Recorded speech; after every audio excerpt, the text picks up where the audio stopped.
What is up, guys? Welcome to your 14th C++ tutorial, and in this tutorial I'm going to be going over constructors, what they are and why they are useful.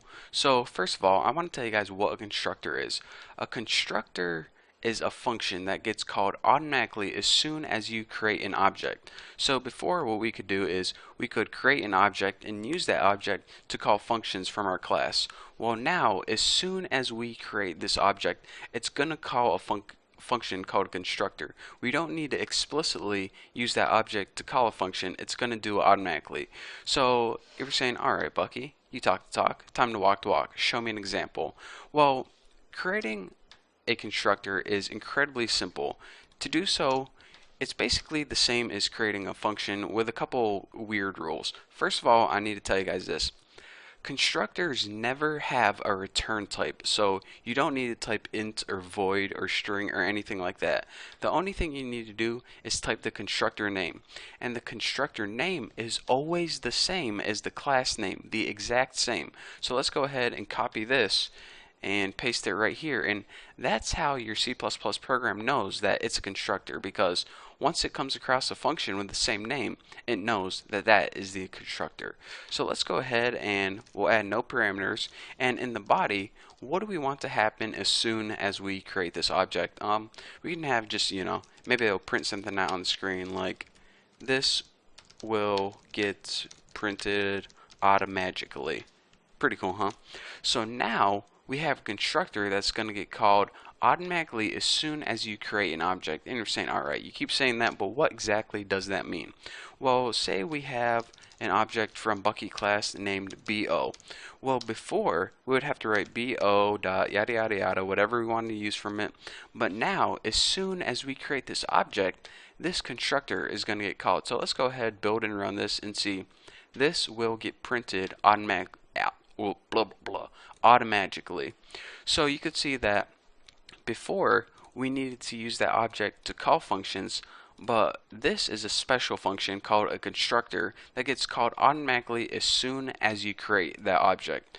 So you're saying, alright, that's pretty cool and interesting, but why wouldn't I just, print this out on the screen or something else? What's the use of a constructor? Why would you even want things to happen automatically? Well, typically people don't print things out in their constructors. Actually, if you see anyone printing something out in their constructor, then they're an idiot and you should slap them upside the head, because constructors, the main reason that people make constructors are to give variables an initial value. So for example, this class has a variable called name, but it might have another variable called age, height, weight, favorite color, favorite sports team, have all these variables. So as soon as you create an object from that class, you might want to assign a bunch of values to these variables right now. So in order to do that, here is what you do.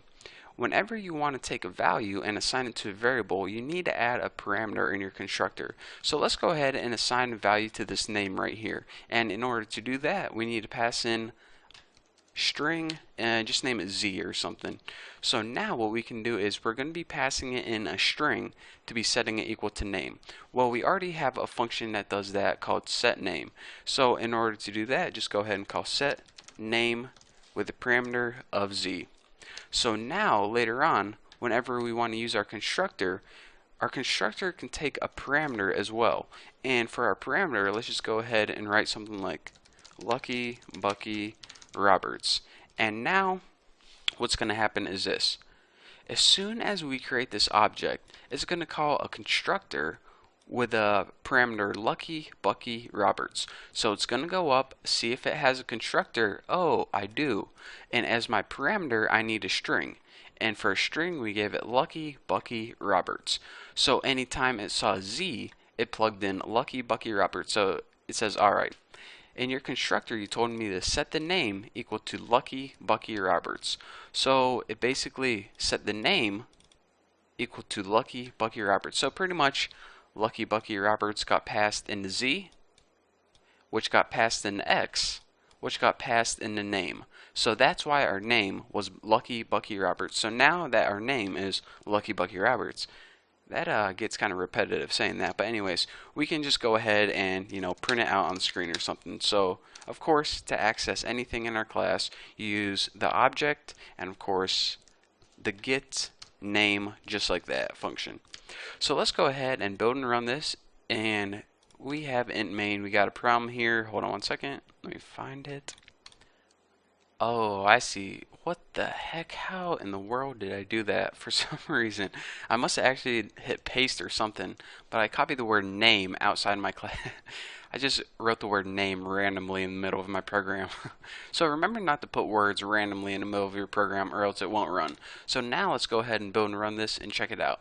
Lucky Bucky Roberts. So that is the basics of a constructor, how they work, and also how you can add a parameter to your constructor.